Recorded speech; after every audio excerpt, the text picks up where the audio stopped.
Shalom, amados hermanos de Instrucción Teológica, aquí con ustedes un poco más temprano que ayer, pero aquí estamos, gozosos. He estado haciendo algunos repasos, algunos análisis importantes para poder entregar algo que sustancioso. Sin embargo, quiero ser sencillo y me gustaría que mañana y pasado nos dediquemos a dialogar, a analizar, a preguntar. Estoy dispuesto, me parece que eso va a dar mucho más fruto. Pero yo le voy a dar algunos datos importantes para que ustedes puedan analizar y puedan entender, o yo pueda exponerles desde mi punto de vista el entorno. Ahí pienso cerrar con ello mi eh, pedido o mi propuesta hacia los creyentes en las naciones, cristianos. Pero antes voy a tocar un poco más de las fuentes, de dónde vienen los enemigos de Israel. Hay algunas cosas muy interesantes que tenemos que decir y que pocos conocen y que se necesita analizar con echando un buen vistazo a la historia, ¿no? Entonces ayer habíamos hablado algunos puntos importantes sobre el conflicto y la Biblia, el origen, la perspectiva de Elohim acerca del pueblo de Israel, la importancia de los territorios, las funciones proféticas. Habíamos hablado acerca de Noé y sus hijos, Shem, ¿no? Shem, Ham y Jafet. Sem, Ham, Can, como le llaman en español, y Jafet. Muy importante porque de aquí parten varias cosas, ¿no? Entonces yo les voy a mandar en este momento un cuadro que quiero que lo chequen, ¿no? Quiero que lo vayan observando mientras van escuchando eh, la propuesta, ¿no? Mi disertación, y así entonces pueden entender un poquito más. No quiero tampoco eh, abusar de ello, ¿verdad? Muy bien. Entonces, en este cuadro nosotros vamos a ver qué importante es entender un poco, aunque sea, de dónde vienen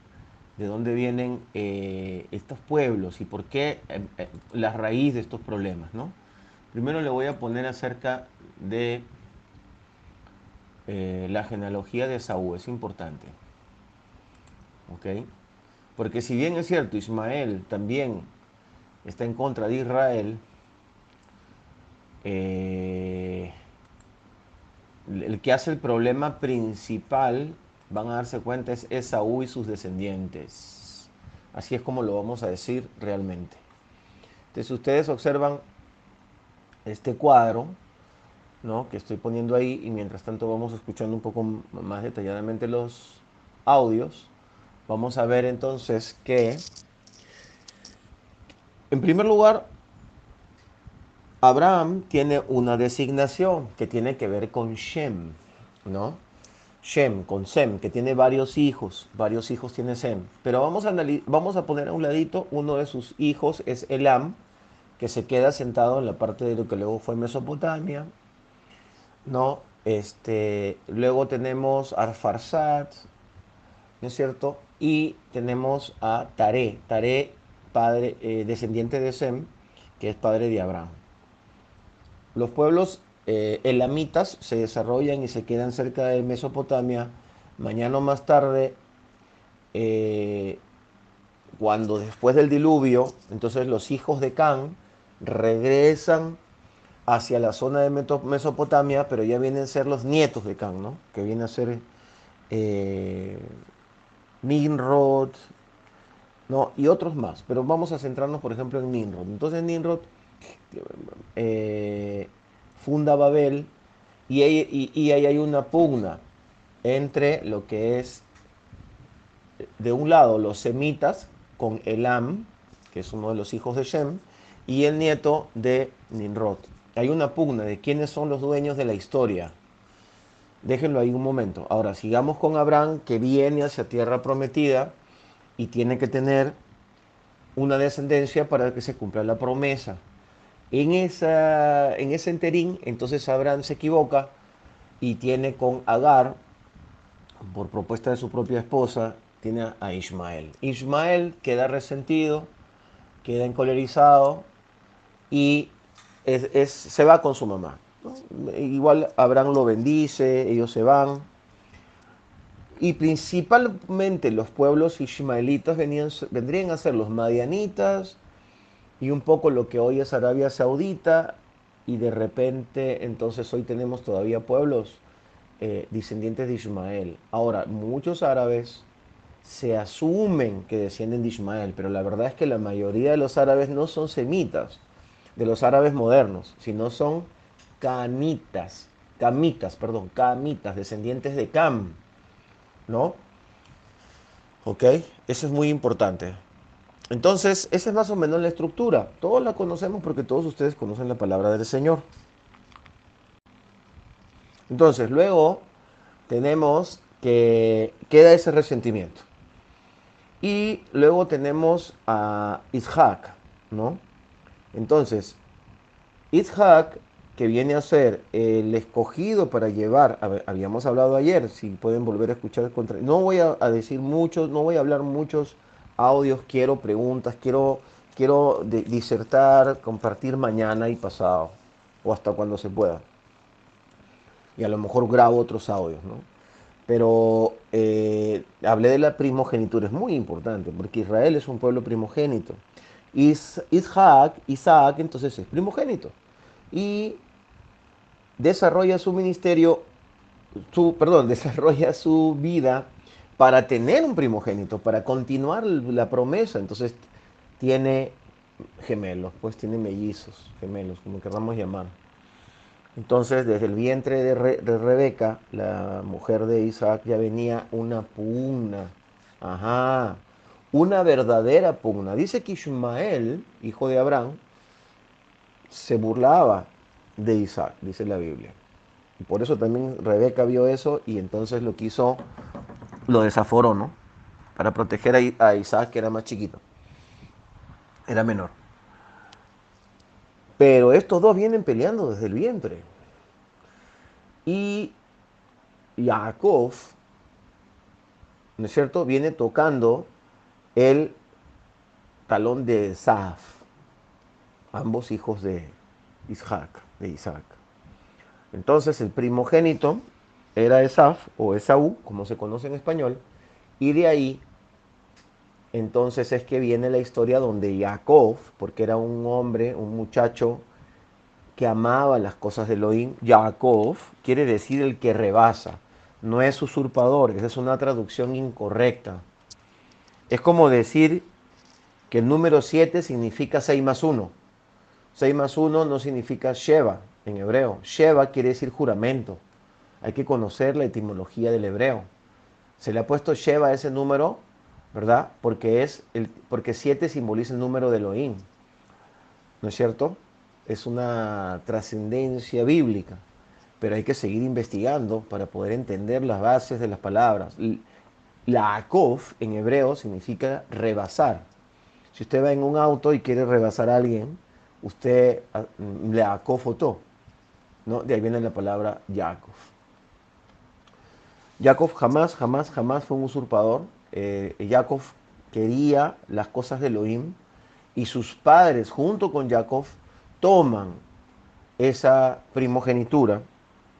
Y Jacob fue un hombre que toda la vida buscó las cosas de Elohim. Si usted estudia con tranquilidad la historia de Jacob, era un hombre noble, un hombre bondadoso, un hombre trabajador. En el momento que su suegro, que era al mismo tiempo su tío, trata de hacerle daño, Elohim lo respalda, porque si nosotros quisiéramos decir, que las tres, como dice en ese subtítulo bíblico, ¿no? Las tretas de Jacob y Labán. No hubo ninguna treta, porque vino el ángel y le enseñó a Jacob cómo poseer la mayor cantidad de ovejas, ya que este hombre lo estaba abusando.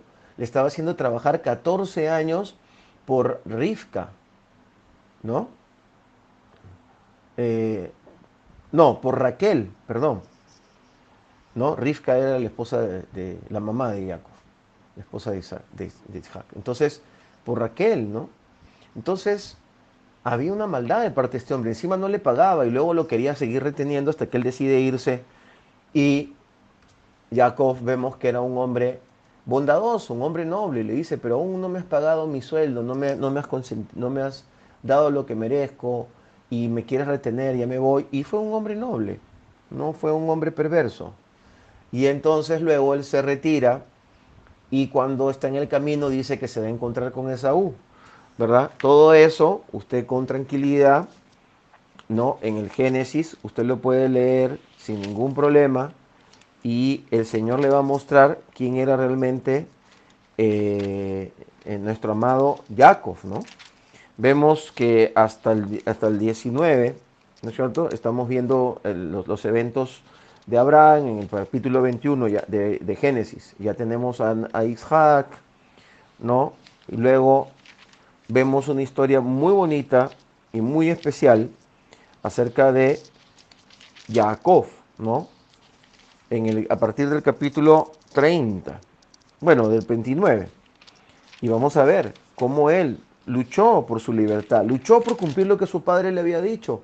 Su padre le dijo, tú tienes que tomar una mujer allá, pero tienes que volver a la tierra, porque esta es nuestra tierra prometida, este es el lugar que Elohim nos ha prometido.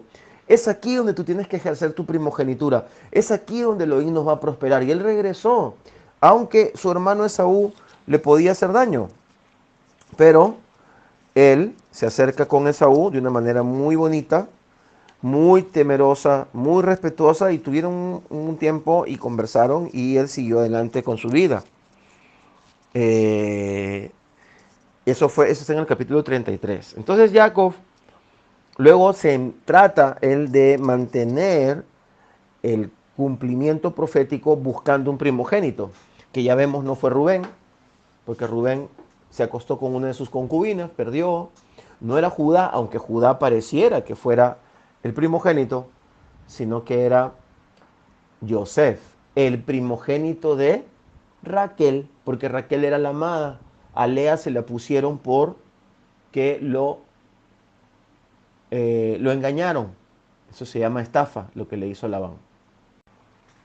Les invito a que estemos leyendo el Génesis en este tiempo, para poder entender el carácter de Elohim y su relacionamiento verdaderamente con Israel. Y podamos entender mejor a los patriarcas, ¿no? Hombres imperfectos, hombres que se equivocaban. Si quisiéramos decir que alguien es embustero o lo que fuera, podríamos también acusar de ello a Abraham. Se equivocó varias veces, hizo muchas cosas muy indeseables. Lejos de cuidar a su esposa, incluso le entregó en Egipto. Por suerte que, bueno, por suerte no, Elohim tuvo que intervenir y hablar con Faraón. Jacob fue un hombre que cuidó a su descendencia y a sus esposas. De tal manera que tenemos aquí a un Esaú muy resentido. Entonces miremos el cuadro que les acabo de mandar. Chequeen eso claramente. Esaú, esa es una de sus esposas. Él tuvo 4 esposas. ¿Mm? Y una de las esposas de Esaú, él se la... Bueno, dos de sus esposas me parece, o por lo menos una, era descendiente de Ismael. Como él vio que Isaac le dijo a Jacob, vete a buscar esposa a la tierra de nuestros padres, ¿no es cierto? Entonces dice que Saúl escuchó y fue y se buscó una esposa descendiente de Saúl, perdón, descendiente de Ismael por rabia. Entonces se encastó y de esa mezcla sale entonces eh, Elifaz, y de Elifaz mañana más tarde sale Amalek. Amalek se establece en la zona que está al norte, al sur del Mar Muerto y de Israel, y es ahí donde Amalek se enfrenta a Israel para quererlo detener en sus campañas de ir hacia la tierra prometida, y todos los rabinos y los antiguos dicen de que Amalek no tenía, Ismael podía tener odio, Esaú y sus descendientes podían tener odio, pero no fue los descendientes de Esaú todos los que tuvieron odio, sino específicamente Amalek. No quería que Israel llegara geográficamente a su tierra y no quería tampoco que el pueblo existiera, pero sin embargo Elohim le dio victoria al pueblo de Israel sobre Amalek, ¿no? Y vemos de que entonces nuestro amado Moisés es sostenido en sus manos altas y Josué librando la batalla contra Amalek para poder liberar a el pueblo de Israel de una derrota, porque era un pueblo poderoso, pero el Señor le dio victoria al pueblo de Israel, ¿no? Y no tenemos que dudar algo que dice Flavio Josefo. Yo no lo dudo, fíjense. Flavio Josefo dice de que Amán era descendiente de Amalek, aunque Amán vivía en las tierras de Elam, que era semita, pero que se había quedado en la zona. No, o sea, Elam no fue llamado a que venga a la tierra prometida. Elam fue uno de los hijos de Shem que se quedaron en la zona superior. Pero Elam peleaba la hegemonía de la historia y la conquista o el reinado de la humanidad con los descendientes de Can. Pues espero no confundirlos. Yo creo que sí me van a entender, ¿verdad? ¿No es cierto? Tenemos un cuadro ahí. Noé es padre de Shem, Can y Jafet, ¿no?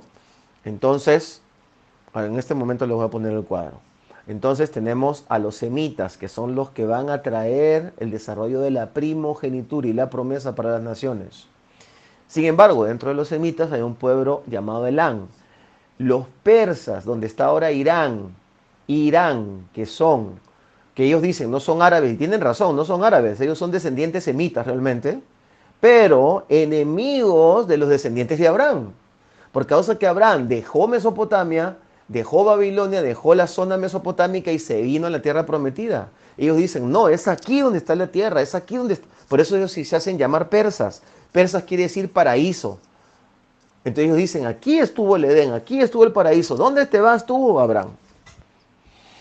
Entonces existe esa pugna histórica y Elam se queda para pelear contra los descendientes de Nimrod, contra Babilonia, y en algún momento, pues, el imperio medo-persa está sobre el imperio babilónico, luego el imperio babilónico también toma poder, y entonces se pelean entre el Éufrates y el Tigris, creyendo de que eso es el centro del mundo.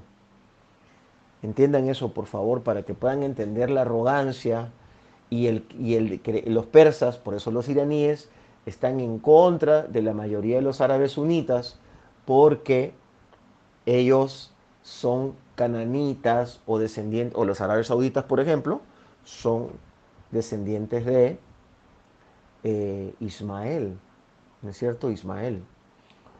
La mamá de Ismael, entendemos, era egipcia.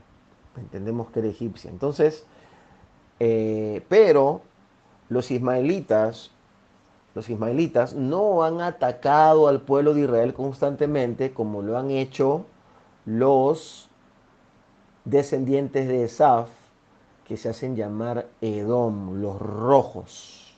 Los rojos. Muy bien, voy a ponerles el cuadro para ver si puedo ayudarles a que no haya confusión. Muy bien, pues. Entonces ahora observemos este cuadro. Yo sé que con esto nos va a ayudar. Shem tiene a Elam. De ahí vienen los ilamitas y ahí dice bien clarito, Irán. De ahí sale el pueblo de Irán. Asur, Mesopotamia del norte, salen los asirios. Siguen siendo semitas. Arfarsab son los que toman Mesopotamia, ¿no? Y de donde sale nuestro amado Abraham, ¿no es cierto? Que era caldeo. Ya todos ellos, Elam, Asur, Arfarsad, se habían asimilado. Y por ejemplo vemos al padre de Abraham, a Taré, que adoraba ídolos, ¿no? Tenemos a Lut y tenemos a Aram, de donde sale el idioma arameo. De Aram, Padán Aram. De Aram es donde nacen, es Raquel, Rivka, Lea, y donde nacen las 12 tribus. Los 11 nacen en Aram, el origen principal de la tierra donde nacieron nuestras 12 tribus, nuestros amados tribus, es arameo, es Siria, es lo que es hoy día Siria, ¿no? Muy bien, entonces, solamente Benjamín nace en tierra prometida, en Judea, nada más y nada menos que en la tierra del Mashiach. Hay otro día les puedo explicar qué es lo que opino acerca de eso, porque hay una revelación tremenda. Mm. Ahora, sigan viendo el cuadro. Can, Ham se dice en hebreo, ya saben. Y Sem se dice Shem. De ahí viene la palabra nombre. Shem quiere decir nombre. Bien, Ham tiene Nimrod, de ahí salen los filisteos. Los filisteos se generan en lo que hoy día es Turquía, en el mar Egeo, y navegan y se establecen frente a Canaán, en lo que vendría a ser hoy día donde está Gaza, donde está el territorio de Gaza. Ahí se meten los filisteos. Los filisteos son descendientes de Can, pero se metieron a tierras donde estaban los descendientes de Canaán, ¿verdad? ¿No es cierto? Entonces Can tiene a los jebuseos, que son los que poseen Jerusalén, a los amorreos, a los gergeseos, que estuvieron en la zona de lo que vendría a ser la tierra prometida, la tierra bendita, que estaba bajo hegemonía finalmente de Canaán. Ahora, sigamos bajando, debajo de los gergeseos vemos que dice Isaac, que tuvo a Jacob, de ahí salen los judíos, y tuvo a Esaú, que ahí salen los edomitas. La tierra de Edom sale de Esaú.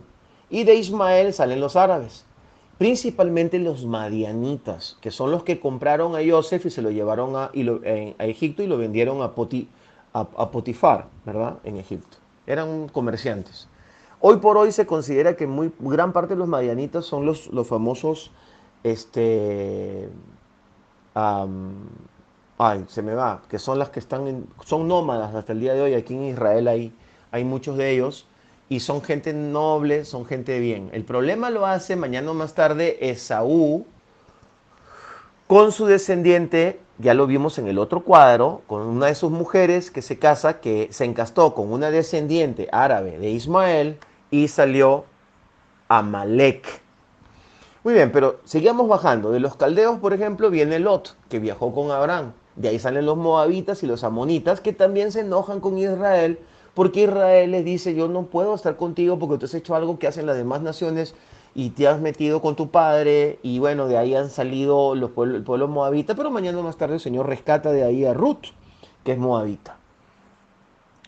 Pero miren, de los caldeos también sale Babilonia, Medo-Persa y los griegos. De ahí salen más o menos estos reinos. Vamos a mirar ahora a Jafet. Jafet tiene a Gomer, Magog, que Gomer viene a ser más o menos Turquía, probablemente, ¿no? No sé, no quiero asegurarlo, ¿ya? Magog, la zona de Rusia, Javán, la zona que hoy día vendría a ser Grecia. Y bueno, ahí tenemos varias cosas que se pueden analizar, pero no todo el mundo está de acuerdo, ¿ya?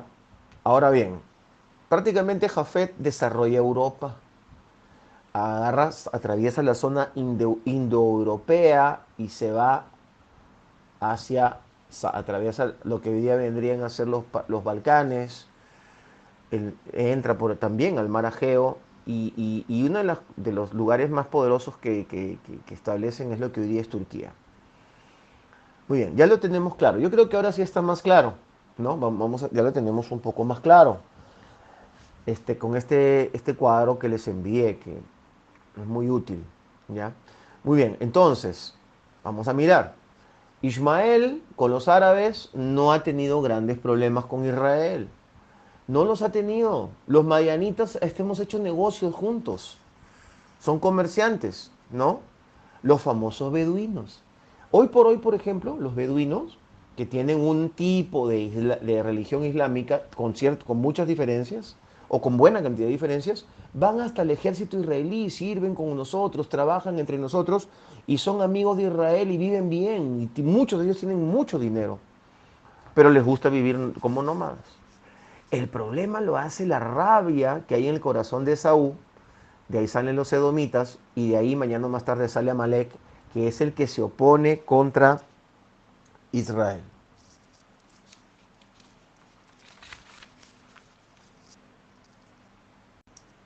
Versículo 17 de Éxodo, vemos entonces en la historia de Amalek.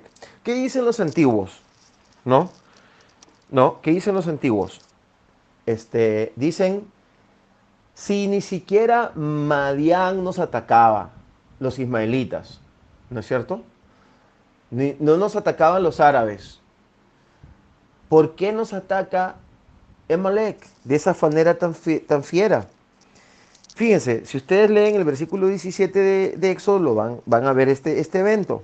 Pero si siguen hacia el versículo 18, dice, y Yetro, sacerdote de Madián, ahí lo tienen, sacerdote de Madián, Yetro. Es decir, Abraham se casa con un sacerdote, con una persona descendiente de los madianitas. Lo que vendría a ser hoy día Arabia Saudita, por ejemplo. No nos asombremos que Arabia Saudita, Emiratos Árabes y estos países bendecidos quieran hacer acuerdos con Israel, porque siempre nos hemos llevado bien, siempre.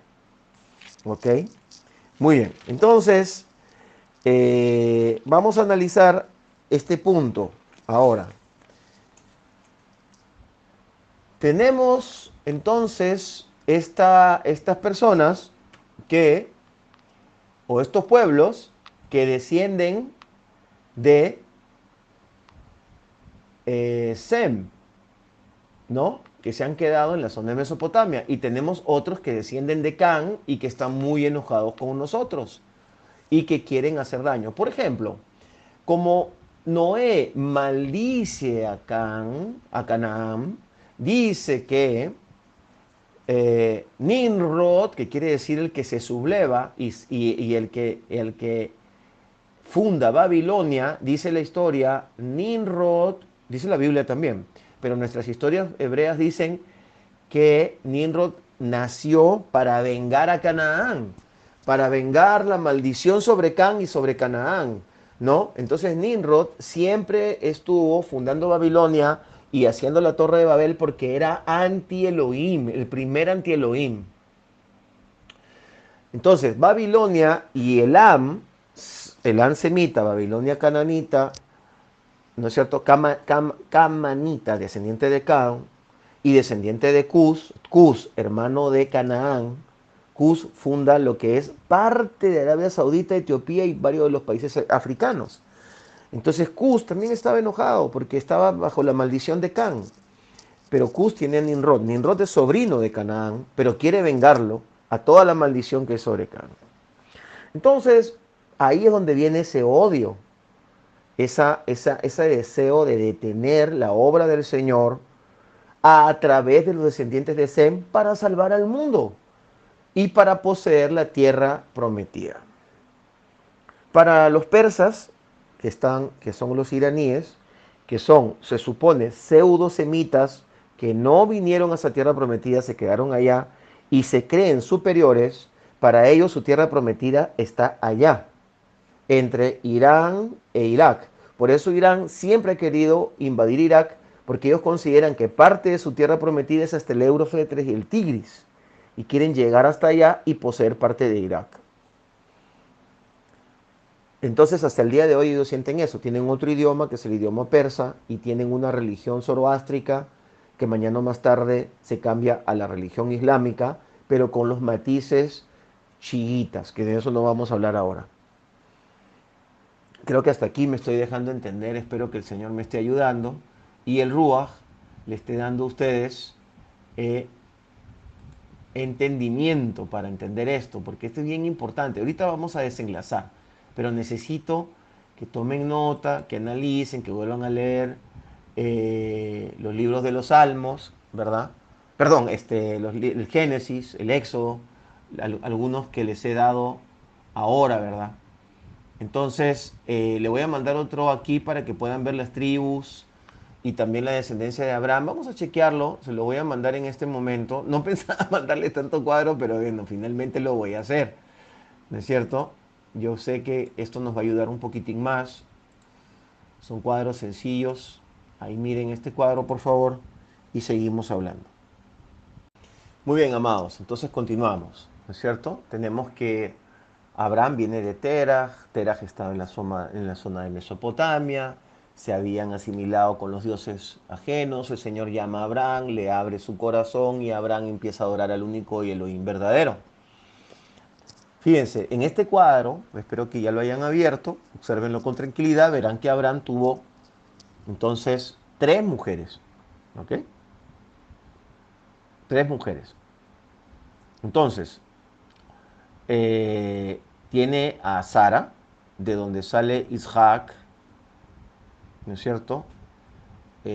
Como nieto, no, como hijo. Luego los nietos son Esaú y Jacob. De ahí sale Silpa y Bilha, que son las concubinas de Jacob. Y de ahí salen, entonces de Silpa sale Gat y Asher. Si vemos más abajito, volvemos a repasar. Miremos donde dice Abraham, vaya a Santa Sara. Bajen desde Sara y ven que ahí está Isaac.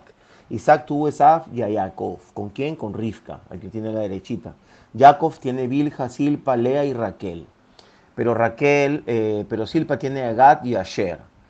Bilha tiene a Dan y a Neftalí. Lea tiene 7 hijos, incluida nuestra Dina, que me encanta que la incluyan en los cuadros, ¿no? Pero eso no son 12, son 13.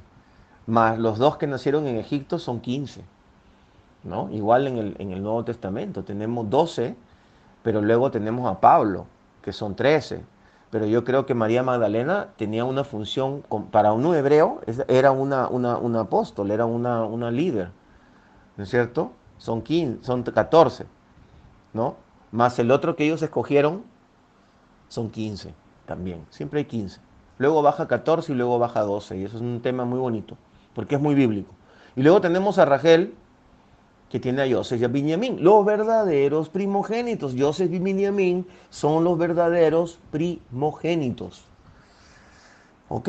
Pero ahora veamos. Entonces, Abraham tiene a Agar, Agar tiene Ismael, Ismael tiene 2, 4, 6, 8, 10, 12 pueblos maravillosos y poderosos. Muchos de esos reinos son los reinos de los emiratos que hay ahora entre Arabia Saudita y el Golfo Pérsico, donde está Emiratos Árabes, donde está Kuwait, donde está Bahrein, donde está Omán, no, Arabia Saudita, ¿verdad? Mahalat, hijo de Ismael, pero Mahalat es hija de Ismael y miren ustedes, abajito de los 12 hijos de Ismael, entonces está Mahalat, y Mahalat se casa con Esaf, ¿no es cierto? Se casa con Esaf. Y ahí ya no está la descendencia de Esaf, pero ya se las enseñé en el otro cuadro, para que vean que Esaf, de ahí sale Amalek, ¿no es cierto? Ahora miren ustedes, Abraham tiene a sus hijos con Ketura, ¿no es cierto? Entonces, Ketura es la mujer que tiene después de que muere Sara. Por ahí, algunos teólogos dicen que Ketura es la misma Agar, pero bueno, ahí está. Simran, Median, ajá, ahí está Median. Ishbak, Shuach, ¿no?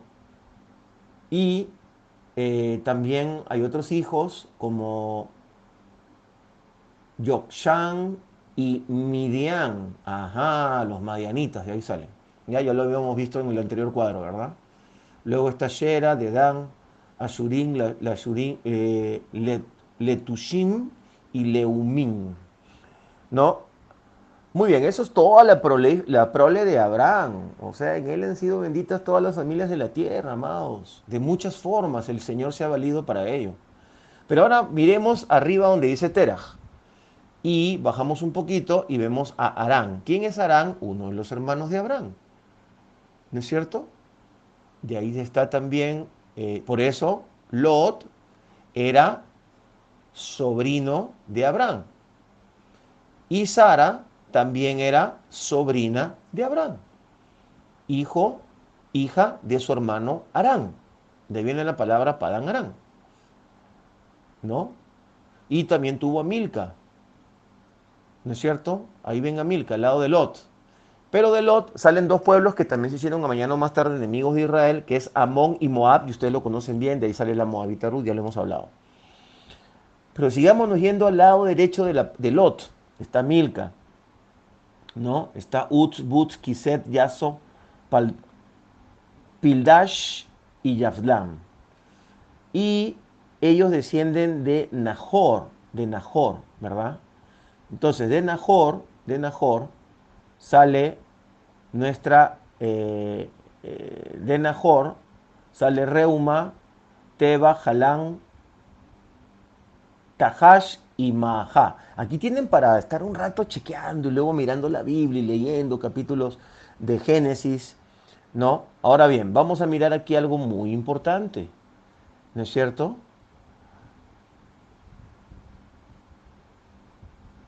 Labán, ¿no es cierto? Es entonces descendiente directo de Harán. Harán, por eso él vivía en Harán.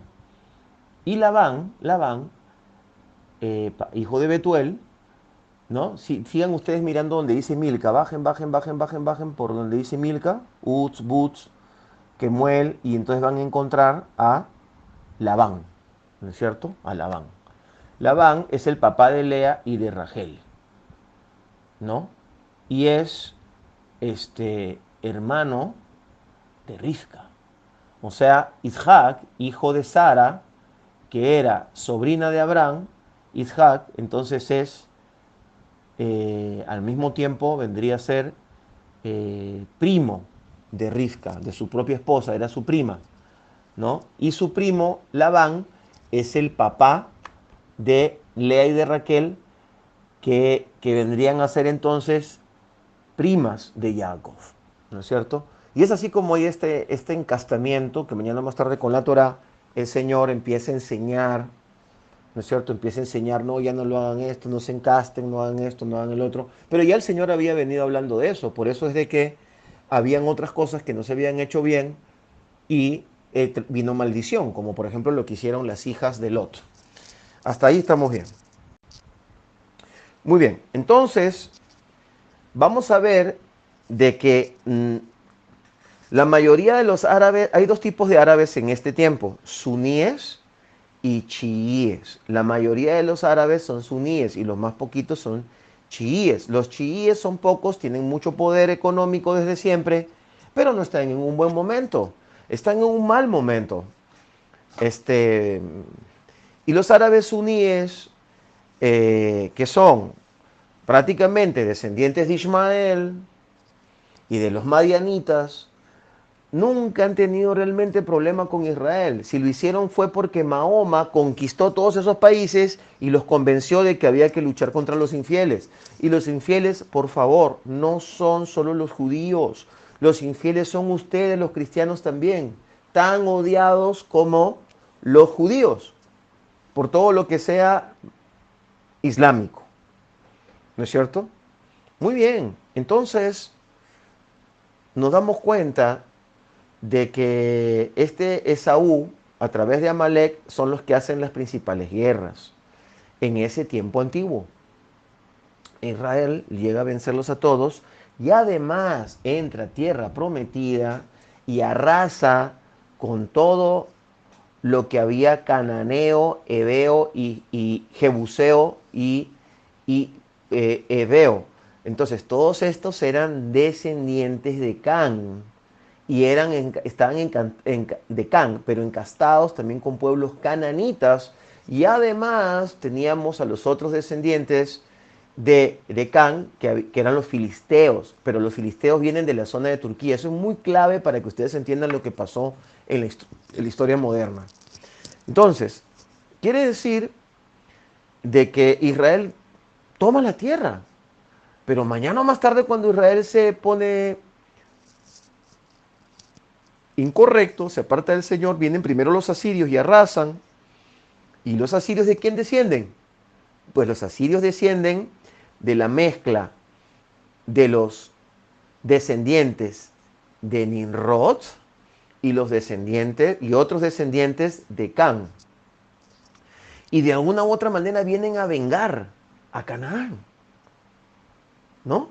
Pero luego aparece Babilonia, que son ya descendientes directos de Nimrod, y ahora sí arrasan con el mismo Jerusalén, ¿no? Pero ya habían algunos bastiones que no había podido tomar Josué ni tampoco las 12 tribus. ¿Cuáles son? Gaza, que hasta el día de hoy tenemos problema con ellos, donde estaban asentados los filisteos. Filisteos quiere decir los que vienen de lejos. Eran navegantes, conocían el hierro y eran tremendos guerreros. Y luego tenemos otro bastión que se llamaba Jebús, ¿no? Acabamos de ver de dónde viene ¿De dónde viene Jebús? ¿No es cierto? Entonces podemos entender perfectamente de que esos dos lugares no los pudo. Jebús viene directamente de Cam, los filisteos vienen directamente de Cam, y eran lugares que Israel no pudo tomar.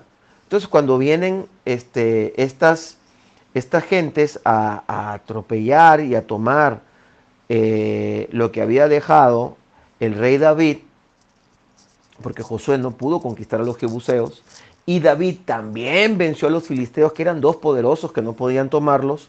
Entonces, cuando viene Babilonia, ahora viene a recuperar la tierra también de Jebús, y también de Gaza, y todo el territorio, ¿verdad? Entonces es como una venganza, y una cosa que Elohim permitió por causa de que Israel se apartó del pueblo de su nombre.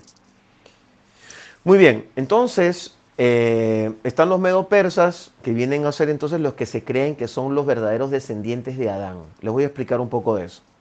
¿De dónde viene Irán? Irán e Irak, o sea, Babilonia, Irak, con todos los tesoros de Nimrod, que fueron destruidos, todos los templos y los tesoros de Nimrod por ISIS, ahora último, ¿no es cierto? Entonces Irak, que es Babilonia, y Persia, que es Irán, se han seguido peleando hasta ahora último. Pero ellos se pelean dos cosas. Somos los descendientes directos de Adán. Porque ustedes acuérdense, el pensamiento zoroástrico con todos sus dioses, que es la religión antigua persa, parte de la religión iraquí, que mañana más tarde, ahora se han vuelto musulmanes, ellos se atribuyen la herencia de la humanidad contra la promesa de Elohim para los pueblos semitas. Entonces, Elán, como siguió siendo semita, Elán siempre se peleó contra los descendientes de Nimrod. Entonces, volvemos a lo mismo, Persia y Babilonia. Entonces, ¿qué dice el pensamiento iraní o el pensamiento persa? Dice, nosotros somos arios, que es una deformación de la palabra iraní. Entonces, el pensamiento ario se extiende hasta la India y a varios países, y se extiende hasta Turquía, y ellos dicen, nosotros somos hijos del sol, porque eran blancos, y somos descendientes correctos, somos los herederos del mundo. Por eso Turquía, a través del Imperio Otomano, pensó recuperar todo el mundo. Solamente que son cosas porque el catolicismo y los bizantinos no cuentan pues toda la historia, cómo es, ni tampoco los ingleses, que vencieron a los otomanos. Pero los otomanos están esperando volverse a levantar, ¿no? Pero los otomanos, que son los turcos, se creen superiores a todo el mundo. Turquía en este momento tiene el palacio más poderoso, rico y fastuoso del mundo, más que Arabia Saudita, que Emiratos Árabes, se llama el Palacio Azul. Es una guerra de poderes y de historias ancestrales para apoderarse del mundo. Sí, ellos creen en lo que enseñó Mahoma. Me parece fascinante que los haya llegado a convencer a todos, pero cada uno con su historia, cada uno con su manera de pensar, cada uno con su locura y con su deseo de apoderarse del mundo. Y usted ya me escuchó la palabra ario. Entonces los alemanes, los germanos, ¿no es cierto? Las hordas germanas salen de lo que vendría a ser hoy día Turquía, del mar Egeo. Parte de eso son los filisteos, ¿no? De ahí viene el gigante Goliat. ¿Y qué dice el pensamiento ario? Somos una raza superior, tenemos que heredar el mundo. Por esa razón en la India, que creen en el pensamiento ario, y de ahí viene la cruz esvástica es de la India, por eso la toma Hitler, y entonces Hitler se considera ario y se considera que es hijo del sol, descendiente finalmente de los persas, ¿no? Esa es la pura verdad. Y de ahí salen también los filisteos, ¿no? Que son los que vienen y se establecen en las costas de el mar Mediterráneo frente a Canaán. Entonces ahora podemos entender. que son espíritus inmundos también, que se habían apoderado desde siempre de estos pueblos, que lo que quieren es detener la primogenitura que lleva en su mano la promesa que es liberar al mundo. El pueblo de Israel jamás ha querido conquistar el mundo. Ese no es el mandato es bendecir al mundo, no conquistarlo. Los otros lo quieren conquistar. Entonces Hitler era un descendiente de Amalek. Es obvio. Y si no lo era sanguíneamente, lo cual no me consta, espiritualmente sí. Arafat, egipcio, que revivió la idea de que había un pueblo palestino, que no son palestinos, eran egipcios y madianitas y sirios, los que le estaban viviendo aquí para poder tener trabajo con los ingleses, no les importaba para nada ser palestinos, entonces se hicieron llamar palestinos, por causa de que ya antiguamente Roma conocía la historia y sabía de que los filisteos nos habían tenido secos, entonces le pusieron Filistín. Y luego los ingleses para burlarse también, y a los que más les molestaba llamarse Filistín, eran los egipcios, sirios y los árabes sauditas, o los madianitas, que habían aquí en la media luna fértil. A los judíos no le importaba, porque a los judíos nunca nos ha importado cómo nos llamen. Dentro de nuestras casas y dentro de nuestras sinagogas, siempre habíamos guardado nuestras costumbres y siempre creyendo que somos cabeza de naciones y pueblo con una promesa para bendecir a toda la tierra, a todo el planeta, sin conquistarla. Jamás hemos querido conquistar nada. Siempre hemos llevado la palabra del Señor. Bueno, deberíamos llevar la palabra del Señor, que no lo hicimos bien, pero gracias a eso es que ustedes creen en Mashiach, porque nosotros nos equivocamos y no lo hicimos bien. Pero ya hay un remanente. Por esa razón, que un hebreo cree en Yeshua es como vida entre los muertos, porque continúa el plan. Por eso les dije, abran sus mentes. El plan inicia en Génesis, continúa a través de Abraham, se consolida en Egipto cuando se forma el pueblo de Israel. Y continúa el plan de salvar a la humanidad. Y los judíos que hemos creído en Yeshua continuamos con el plan, continuamos con el conocimiento bíblico. No hay que partir la Biblia, no hay que dividirla en eras, no es necesario. Hay que continuar con el plan. Y ahora llamamos a los gentiles, ¿verdad?, a que vengan y dejan de ser gentiles el día que conocen a Yeshua. Pero todavía son egipcios, por eso les encanta la Navidad, les encanta el arbolito de Navidad, les encantan las enseñanzas grecorromanas, ¿no es cierto? Todas esas cosas antisemitas que ha enseñado Babilonia a través del Vaticano. Babilonia, a través del Vaticano, ha dado enseñanzas antisemitas.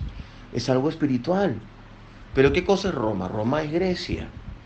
Roma es Jafet, que tiene envidia de Sem, porque Sem es el que le va a dar el dinero, las posesiones y el poder, y finalmente Jafet va a habitar en las tierras de Shem.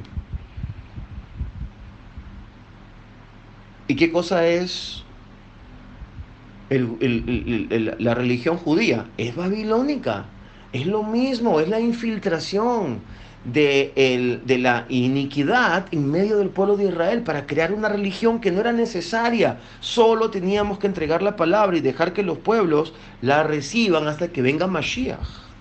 Pero el pueblo de Israel no cumplió esa parte. Y resulta que el Señor permitió que toda la palabra salga a través de Grecia y de Roma, porque el pensamiento tanto de la religión judía, que tiene muchísimo de Grecia, a través de los saduceos y los escribas, ¿no?, y todo el tema de las sinagogas y eso, también Grecia está influido en Roma para la parte del concepto del mundo espiritual, ¿no? Usted no escuchó que se le predicaba a los romanos.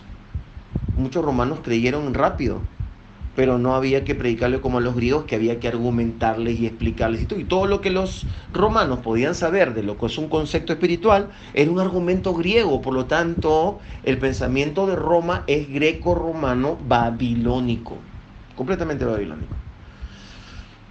Y eso es muy importante que entendamos, que mientras no hayamos, porque no tenemos que acercarnos a las raíces hebreas, ¿eh? No necesitamos acercarnos a las raíces hebreas. Lo que necesitamos es botar toda la basura grecorromana babilónica que todavía puede haber en nuestras denominaciones y en nuestras ideas evangélicas cristianas. Tenemos que sacarla. Y entonces, sin darnos cuenta, ¡pum!, vamos a terminar en unas bases completamente bíblicas que son dentro de un contexto que, bueno, por casualidad, pues terminó siendo hebreo, ¿no? Pero no es el centro lo hebreo, por eso es que hay tanto judaizante en medio de los evangélicos, porque se van hacia lo que hacen un énfasis donde no deben, pero tenemos que ir a la palabra. Es que ahora, este pueblo, en todas las naciones, que ha creído, así como hay un espíritu de Amalek para el antisemitismo que está bien metido en el Vaticano, que está bien metido actualmente a través de Elam en Persia, y que está en este momento saliendo o perdiendo poder en las tribus chiitas de estos países ricos, así como también eso es espiritual, también es espiritual el hecho de que haya un espíritu antisemita en las enseñanzas que se han dado a través de el Vaticano, que muchos le llaman Babilonia. Bueno, está bien, pues, tiene sentido, pero también Jerusalén en determinado momento es Babilonia, y también lo es Nueva York, y también lo es la Ciudad de México. Es que las ciudades, las capitales son babilónicas realmente. Muy bien, entonces ahora podemos entender por qué hay un ambiente antisemita a lo largo de todo el mundo. Todo el mundo quiere pelear, todo el mundo quiere conquistar, ¿no? Todos los imperios han intentado, pero todos han chocado con Israel. Y este imperio en el que estamos ahora es un imperio que está reforzando, que es el imperio americano, que tiene ya 200 años de hegemonía. Ya antes el imperio francés, Francia dominó el mundo, la mente del mundo durante 400 años. Ellos eran también judeocristianos. También creían en el cristianismo, pero también se volvieron griegos. Luis XVI enseñó en el tiempo del Renacimiento una mezcla del cristianismo con lo griego. Entonces volvemos nuevamente a ver que los judíos no cuentan. Pero los judíos siempre estuvieron ahí, siendo usados por el Señor. Siempre como un símbolo, como una señal de sus cumplimientos proféticos. Y así como hay el espíritu, por eso nos llaman judíos, pero muchos de nosotros no somos de la tribu de Judá, somos de otras tribus, pero sobre nosotros hay un espíritu, hay un cumplimiento profético de la tribu de Judá, como aparentemente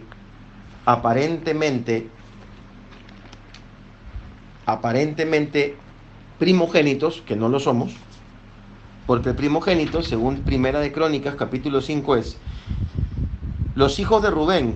Primera de Crónicas, capítulo 5:1. Primogénito de Israel, pero él era el primogénito, pero habiendo profanado el lecho de su padre, su primogenitura fue dada a los hijos de José, Ben Israel. ¿A quién? A Efraín y a Manasés, hijos del egipcio. Pues no era posible registrarlo como primogénito. Versículo 2. Aunque la primogenitura correspondía a José, Judá fue superior entre sus hermanos, y de él proviene un príncipe, que es el Mashiach. Es decir, Judá tiene un comportamiento de primogénito, pero no es el primogénito. El primogénito es Efraín, es decir, José en Efraín. O Efraín representando a José, el hijo de la egipcia. Y por esa razón es normal que en el cristianismo haya un ambiente más o menos como quien dice cananita, pues, camanita, porque Egipto fue fundado por un descendiente de Can, así como Babilonia. Babilonia, Egipto, se juntan en Roma. Acuérdense ustedes, Roma pacta con Egipto a través de Cleopatra. Y hay una influencia grandísima. Una de las principales ciudades que los romanos manejaron en la antigüedad, después de que le quitaron el imperio a Grecia, es Alejandría, en Egipto. Hay influencias muy poderosas. Y Francia, que tiene mucho que ver con el concepto de vida del mundo ahora, Francia es un pensamiento egipcio babilónico, perdón, egipcio griego, ¿no? Como queriendo desplazar todo lo que sea Roma, todo lo que sea Italia. Ya no, ahora es Francia. Pero ya terminó Francia, ahora es Estados Unidos. Pero Estados Unidos es judío-cristiano. Y Estados Unidos es pro-Israel. hasta que entre un cananita. Hubo un cananita, pero el Señor lo sacó. Es el famoso eh, Obama. Era un camanita, descendiente de Can. Pero el Señor lo sacó. Y el día que entre uno de esos, entonces habrá nuevamente un despertar en contra del pueblo de Israel. Pero hermanos cristianos, no es solo contra Israel, va a ser contra todo aquel que guarde su palabra.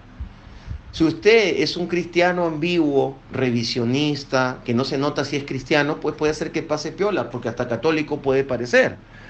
Que católico no quiere decir católico, quiere decir Vaticano, ¿verdad? Pero si usted es uno de la palabra, lo van a atacar y lo van a buscar y no lo van a dejar. Y si eso es antes del rapto, que no lo creo, no creo que el rapto sea así, eso es otro tema. Pero si así fuera, y me parecería bien porque pues no todos tenemos toda la razón, va a haber por lo menos un tiempo de persecución. Y por esa razón, en Efesios 2, que lo leí al comienzo, dice de que el Señor hará de los dos un solo pueblo. El pueblo cristiano, el pueblo de la Biblia, el pueblo primogénito que tiene una función espiritual profética como la de Efraín, ¿no es cierto? Se tiene que unir con Judá para defender la palabra del Señor y para sentar el camino del retorno del Mesías. Dice la palabra perfectamente que así será en los últimos tiempos. Y ya me fui, ya voy a grabar casi 10 minutos, me emocioné. ¿Qué tenemos que hacer? Tenemos que ir delante del rey y orar por el pueblo de Israel. Porque el cristiano es el primogénito, es el que tiene la autoridad. Es el que tiene que guardar a su hermano mayor que cayó de su primogenitura. Porque la primogenitura de Rubén cayó, la primogenitura de Ismael cayó, la primogenitura de Saúl cayó. Pero la primogenitura cayó sobre los menores, la primogenitura está sobre Efraín, sobre el impuro, sobre el que celebra Navidad, sobre el que todavía es egipcio, sobre el que cree en cosas ocultas, sobre el que se ha dejado influir por el Vaticano para no amar a Israel durante todos estos siglos. Entonces vamos a poder influir sobre el conflicto de Medio Oriente. El conflicto de Medio Oriente en este momento, ¿dónde está? Según todo lo que yo he hablado en este momento, el conflicto en Medio Oriente es así. No teníamos problemas ni con los madianitas, ni con los árabes, ¿no es cierto? Hasta que Israel tuvo un territorio en medio de Medio Oriente. Entonces todos se enojaron. ¿Insuflados por quiénes? Por Egipto y por Siria. Está en la Biblia, lo hemos leído en el libro de Isaías una y otra vez. Egipto y Siria. Siria arrasó con Israel y Egipto lo tuvo cautivo y no lo querían dejar ir. No lo quería dejar ir. Entonces se juntaron todos los árabes porque tenían miedo de Israel, miedo de Estados Unidos, miedo de las potencias, miedo de Inglaterra. Aunque Inglaterra de todas maneras era como un comodín hipócrita, ¿no? Históricamente hablando, porque era el que había colonizado ese pueblo y los árabes que vivían ahí junto con los judíos pues estaban en contra de que Inglaterra siga allí. Entonces no voy a hablarles directamente de la importancia de Jerusalén porque eso me toca hablarlo en 2 semanas. Porque es muy importante, porque es Jerusalén, la afrenta, la piedra pesada. Porque Jerusalén es el tropiezo para todas estas naciones. Entonces, Persia, Irán, no va a ceder, aunque no se consideran ni árabes ni ismaelitas. Son musulmanes persas y entenderíamos bíblicamente que hasta semitas son elamitas de Elam. Siria representa, o sea, el imperio asirio representa Siria e Irak y parte del Líbano. El Líbano es tierra prometida y el Líbano estaba lleno siempre de cristianos, de gente que creía en la palabra y creía en el Mashiach. Pero Siria y Irak están destruidos, invadidos. Gaza está destruido, dañado, en gran crisis. Entonces lo que faltaba era de que los sunitas se peleen con el debilitado chiita, pero en vez de pelearse, no les han peleado, no los han atacado, no han atacado Bueno, sí, por ejemplo, han atacado Libia, que es un país chiita también, bueno, está mezclado, pero no, lo han dejado ahí Irán. Lo que le han hecho es darle un golpe muy fuerte y decirle, ¿sabes qué? Sorry, ya no quiero, ya no te tengo miedo. Me voy a unir con la gente que realmente puedo hacer negocios, proteger a mi pueblo, desarrollarme. Me voy a unir con Estados Unidos, por lo tanto con Israel. Y sabes que hace tiempo vengo trabajando con Israel. Y todos estos y príncipes, que son realmente los hijos de Abraham, aleluya, están decididos a acercarse. Que luego estos se van a voltear, que hay algunas personas que han interpretado que el pacto con la muerte es el pacto con los árabes, no lo creo. Sinceramente, amados hermanos, no lo creo. Que tú me digas que si Israel hace un pacto con China o el bloque chino-turco-iraní, que haga un pacto, ahora sí estamos hablando de un pacto loco y extraño. Aunque Turquía es como comodín, Turquía está por decidirse todavía, ¿no es cierto? Si los árabes llegaran a destruir a los judíos y a los cristianos y a todo el mundo conocido occidental, ellos mismos se destruirían a sí mismos, porque el odio que se tienen es tan fuerte y tan grande como el que ellos nos tienen a nosotros. Entonces, esa es la perspectiva que hay en este momento. ¿Y qué cosa es el antisemitismo o el antisionismo? Cuando tú dices antijudaísmo, son personas que odian al pueblo judío, empezando por los cristianos. Los antisemitas últimos de mayor rango y de mayor tiempo extendido en la historia son los cristianos. ¿Cuáles cristianos? Pues los católicos, también los protestantes, ¿no? Ahora hay una revelación, hay un cambio. Por los protestantes con Martín Lutero, con Calvino, han sido antisemitas. Si no, pregúntenle a Hitler, que usó los discursos de Martín Lutero, ¿no? Entonces, pero más que antisemitas, los musulmanes eran antisionistas, porque lo que a ellos les molesta es la tierra, y no puede haber sionismo sin tierra. El sionismo no es una idea solamente de sentirse cerca de Elohim y el pueblo elegido, ese es sentirse hebreo. Ante eso, pues hay envidia y cólera y maldad de muchas naciones y de muchos imperios. La hay. Y hay molestia contra eso, y los cristianos no se quieren acercar a sus raíces. Y entonces más bien al contrario, algunos que se acercan se vuelven judaizantes y entonces se van hasta Babilonia, pasan por Jerusalén y llegan a Babilonia, porque la religión judía es babilónica. Pero el cristianismo puro, sin raíces hebreas, tiene mucho de babilónico greco-romano. Entonces, los árabes son antisionistas porque les molesta la tierra, les molesta Sion y no quieren que Israel tenga Sion. Por eso están enojados. Los chiitas ahora. Y los palestinos no les importa. Los palestinos, si ustedes vienen a vivir aquí, a los palestinos no les importa. Los palestinos trabajan, hacen dinero, estudian, tienen lo que quieran acá. El que estudia, el que trabaja, el que se porta bien, tiene iguales de gollorías que cualquier israelí, que cualquier judío, y son amados y son queridos. Yo trabajo con palestinos. He trabajado, bueno, ahora no, porque ahora me estoy dedicando a tiempo completo, pero en su momento en el turismo trabajé con palestinos. Eh, Ellos no tienen identidad, porque el palestinismo se creó hace hace 55 años. Lo creó Arafat, ¿no? Lo crearon para tener un pretexto para decir que ellos tenían una identidad, que la cual hasta el día de hoy no tienen, ¿no? Entonces, resulta que el equilibrio de poder lo va a determinar el imperio de turno, de tal manera que el imperio de turno hoy es Estados Unidos y hoy Estados Unidos está en favor de Israel. ¿Y por qué está en favor de Israel? Porque está en favor de la palabra del Señor. ¿Por qué está en favor de la palabra del Señor? Porque basta ver las leyes que se han dictado y los cambios que hay en la Corte Suprema de los Estados Unidos y las leyes que se están dictando y los cambios que se están haciendo en los Estados Unidos. Acuérdense ustedes que los países chiitas son los que están invirtiendo en Latinoamérica para meterse en los países latinoamericanos. Entonces es un problema solamente en Medio Oriente, es un problema mundial. Es Irán el que está metido en Venezuela, en México, en Centroamérica, en Perú, en Chile. Están metidos trayendo gente para estudiar en Irán y luego llevarlos nuevamente. Los sunitas no están haciendo eso, los sunitas más que nada hacen negocios.